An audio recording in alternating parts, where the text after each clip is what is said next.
turabakunda kandi namwe kenshi mugenda mutwereka yuko mudukunda. Uyu munsi rero nabwo tugarutse kugira ngo dusangire ijambo ry'Imana. Ni byinshi tugenda tubagezaho bitwerekeza ku nzira y'umusaraba, ariko mbere y'uko twongera kumva ijambo ry'Imana mureke tubanze dusenge kugira ngo Imana ituyobore igumye kubana natwe. Uri Imana nziza, uri Imana ikomeye, turagushimiye yuko uri umugira neza, turagushimiye yuko uri umwami utajya uhinduka, uhora uri Imana ibihe byose. Niwe Mana yaremye ijuru n'isi, niwe Mana yaremye umuntu imuhumekeramo umwuka. Natwe rero muri aya masaha turagushimiye ko wabanye natwe ukaturinda. Ibyaduhigaga byari byinshi, ariko watwemereye kugeza aya masaha duhumeka umwuka w'abazima. Izina ryawe nirishimwe. Ngaho Nyiringabo Imana isumba byose, rero tugiye kongera kumva ijambo ryawe. Unyemerere ryubake imitima ya benshi, unyemerere rihumurize benshi, unyemerere rikize benshi. Uwiteka rigira aho ribakora ndetse n'aho ribageza. Nanjye ugiye kwibagezaho unyite ungirire neza. Urakarama rero none n'iteka ryose, amen. Nk'uko musanzwe mubimenyereye, mbere y'uko tuganira ijambo ry'Imana, yewe ugiye kuribagezaho uyu munsi nitwa Nyirandayishimiye Pasikaziya. Bino Umwami Yesu agumye kuduhana umugisha. Ndagira ngo dusome ijambo ry'Imana dusanga muri Zaburi. Ni Zaburi 124. Turahera ku murongo waho wa mbere turageza ku 8. Ni ijambo wumvishe cyangwa ukinumva, ariko ndagira ngo uyu munsi rigire impinduka, rigira kuri wowe, rigira aho rigukura ndetse rigere naho rigushyira mu gihe nk'iki. Iri jambo ry'Imana riranditse ngo, duhereye ku murongo wa mbere haranditse ngo, iyaba Uwiteka atari we wari mu ruhande rwacu, aba ariko Abisiraheli bavuga none. Imana rero iri kuvuga ngo iyaba Uwiteka atari we wari mu ruhande rwawe cyangwa mu ruhande rwanjye, aba ariko uvuga none. Kuba Imana ivuze Isiraheli ntabwo ivuze Isiraheli ya none, ahubwo iri kuvuga wowe wayemeye, wowe Yesu Kristo yakoye amaraso ye. Ndagira ngo wumve icyo Uwiteka gushakaho, kuko mu gihe nk'iki ngiki ari mu ruhande rwawe. Kuri 2 haranditse ngo, iyaba Uwiteka atari we wari mu ruhande rwacu, ubwo abantu baduhagurukiraga. Kuri 3 baba baratumize bunguri tukiri bazima, ubwo umujinya wabo wacanwaga kuri twe. Ngiyaba Uwiteka ataba ari we wari mu ruhande rwacu, iyaba Uwiteka ataba ari we wari mu ruhande rwawe, ibyaguhigaga ntabwo ugejeje amasaha ugihumeka umwuka bazima. Ariko kuko Uwiteka yabaye mu ruhande rwawe, atanga ingabo nyinshi zipfa ku bwawe, akugejeje aya masaha ugihumeka umwuka bazima. Ntabwo ari ukubw'amashuri wize, ntabwo ari ukubera uburanga, ntabwo ari ukubera imiryango igiye ikomeye, ahubwo ni uko Uwiteka yagiye aba mu ruhande rwawe. Ngo ibyaguhagurukiraga biba byarakumize bunguri. Cyagiye warwaraga, cyagiye wahuraga n'impanuka, burya cyagiye biba byararangiye warakuwe mu mubiri. Ariko Uwiteka ngo rata yagumye aba mu ruhande rwawe, atanga ingabo nyinshi zipfa ku bwawe, kugira ngo mu gihe nk'iki umukorere, kugira ngo mu gihe nk'iki umuhamye, kugira ngo mu gihe nk'iki ngiki umukiranukire. Imana nishimwe cyane. Dusomye kuri 4 haranditse ngo, amazi aba yaraturengeye rwose, isuri iba yaratenze ku bugingo bwacu. Ngo amazi aba yaraturengeye. Benshi muzi amazi yaje ntiwayatangira, ariko ngo Uwiteka yabaye nk'ubikumira. Ibyo byari bije bimeze nk'amazi, ubona yuko nta yindi nzira wanyuramo, ariko Uwiteka yagiye aba mu ruhande rwawe, atanga ingabo nyinshi, akora imirimo n'ibitangaza kugira ngo ubugingo bwawe burokoke, kugira ngo mu gihe nk'iki ngiki ube uri uwo guhamya Kristo, uri uwo kuvuga aho Yesu Kristo yagukuye. Imana ibaha umugisha cyane. Ugumye utekereze, iyaba Uwiteka ataba ari we wari mu ruhande rwawe, uyu munsi ahantu buri. Ariko kuko yagumye kuba mu ruhande rwawe, hari icyiciro kimwe yagukuyemo gushyira mu kindi. Tusome ku murongo wa 5 haranditse ngo, amazi yihindurije aba yaratembye ku bugingo bwacu. Ngo ya mazi yo yihinduriza ngo aba yaratembye ku bugingo bwacu. Imana nishimwe cyane.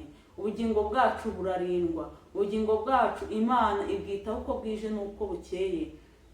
Niba Imana iri kubigereranya nk'uko amazi yari kwihinduriza, niko ngo ubugingo bwacu bwari gutembanwa.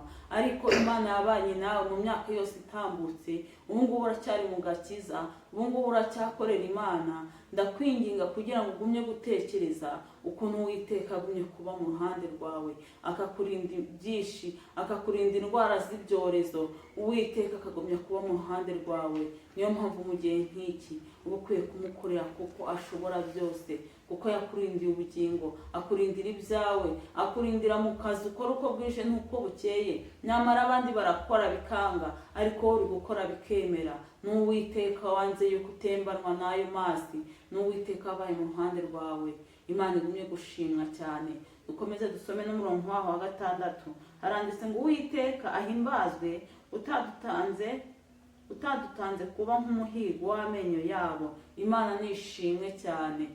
Hari igihe bamwe bahiga ati iki gihe abangaba, cyangwa akaba yavuga ati runaka sinshaka yuko iki gihe azaba ariho, ariko Imana ikakurinda ikakuba bugufi. Imitego baguteze ukayitambuka. Imana nishimwe cyane. Babona yuko bitakemera, Imana ikabona yuko bigukwiriye. Imana nishimwe cyane.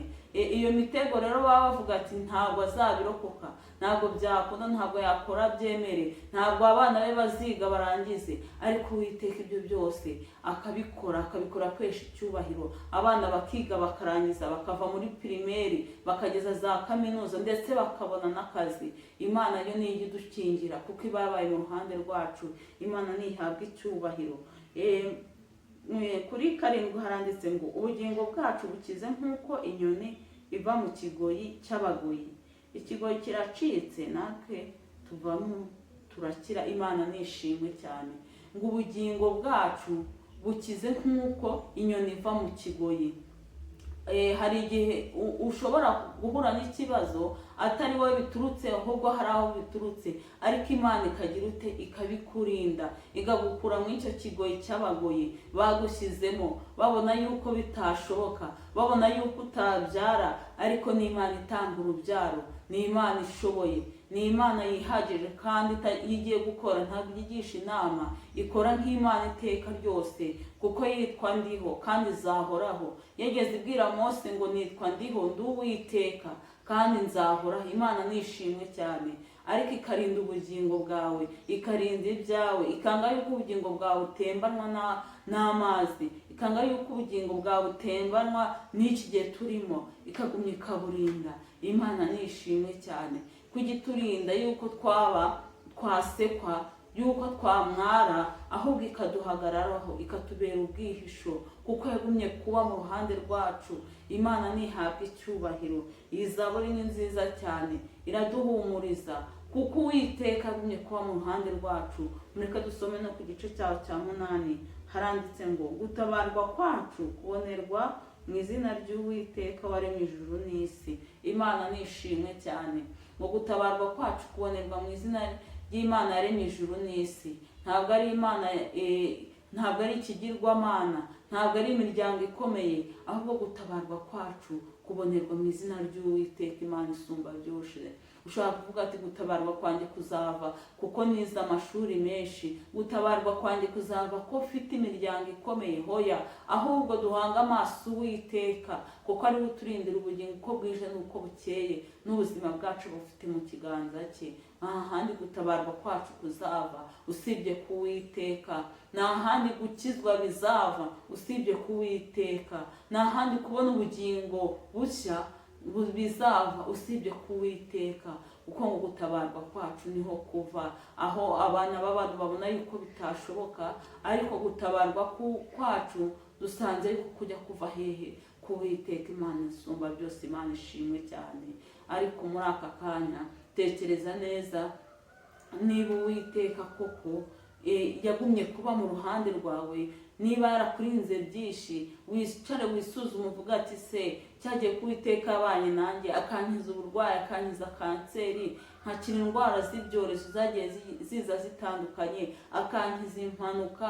Niwe wabaye mu ruhande rwanjye. Ese mu gihe nk'iki koko ndimo ndagendera mu nzira nziza, ko ari we wabanye nanjye cya gihe niga, akaba ampaye akazi, nkaba ndi gukora ibyangwa n'amaso y'Uwiteka? Ese ndi mu nzira ye?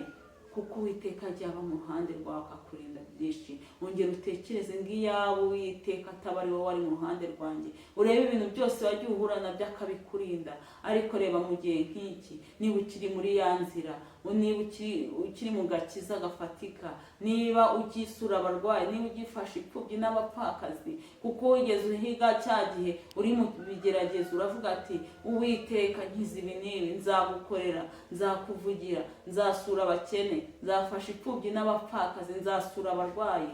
Kuko cyagiye yabaye mu ruhande rwawe, aguha ibyo washakaga, aguha iyo mikorere, aguha akazi, aguha kwiga urarangiza, bizinesi yawe iragenda neza nta kibazo. Ariko wamara kugera mu gihe cy'ibisubizo ukaba wakwicara, kandi cyagiye Uwiteka niwe wabaye mu ruhande rwawe. Ndakwifuriza rero yuko niba uri mu mwanya w'Uwiteka uwugumemo neza. Ariko niba ubona warateshutse ku nzira, ku masezerano wari wasinyanye n'Uwiteka cyagiye aba mu ruhande rwawe, uyu mwaka rero hari amahirwe menshi yo kongera kwisubiraho, ukavuga ati buryo Uwiteka cyagiye wabanye nanjye, cyagiye nkora impanuka ubana nanjye, mpiguye umuhigo, ariko ndongera ndagarutse ndawuhiguye, kugira ngo Uwiteka wongere undebe neza, kuko na cyagiye niwe warurwanye. Imana ibahe umugisha cyane, mugumye kugubwa neza, mukurikira Umutima TV, turabakunda cyane. Ariko ntimukajye mwibagirwa gukanda subscribe. Imana ijye ibaha umugisha. God bless you. Bye.